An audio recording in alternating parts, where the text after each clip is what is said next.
کہ 1,24,000 پیغمبر کم و بیش جو دنیا میں آئے، جن کی ابتدا حضرت آدم سے ہوئی اور میرے نبی پہ آ کر مکمل ہو گئی، ان 1,24,000 پیغمبروں میں سے میرے نبی سے پہلے جتنے نبی رسول آئے ہیں ان کو صرف اللہ کا سچا نبی اور رسول ماننا کافی ہے، لیکن میرے نبی کو صرف نبی ماننا کافی نہیں بلکہ آپ کو خاتم النبیین ماننا ضروری ہے۔ ایک آدمی میرے نبی کو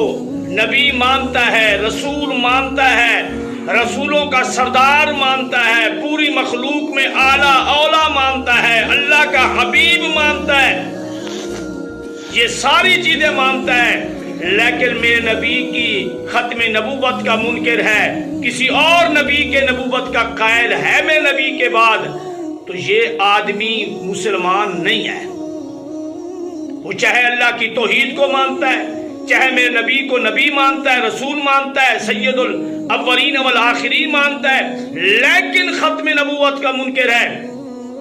نبی کی نبوت کے بعد بھی کسی اور نبی کی نبوت کا وہ قائل ہے، جیسے غلام قادیانی کی نبوت کے مرزائی قائل ہیں، تو یہ مسلمان نہیں ہے، اس لیے کہ میرے نبی کو صرف نبی ماننا کافی نہیں، جس طرح اللہ کو صرف اللہ ماننا کافی نہیں، اللہ کو ذات و صفات میں وحدہ لا شریک ماننا ضروری ہے۔ مطلق اللہ کو تو کافر بھی مانتے تھے، میں نے آپ کو حوالہ دیا تھا سورۃ عنکبوت کی آیت کا، اور بھی میں نے حوالے دیے تھے۔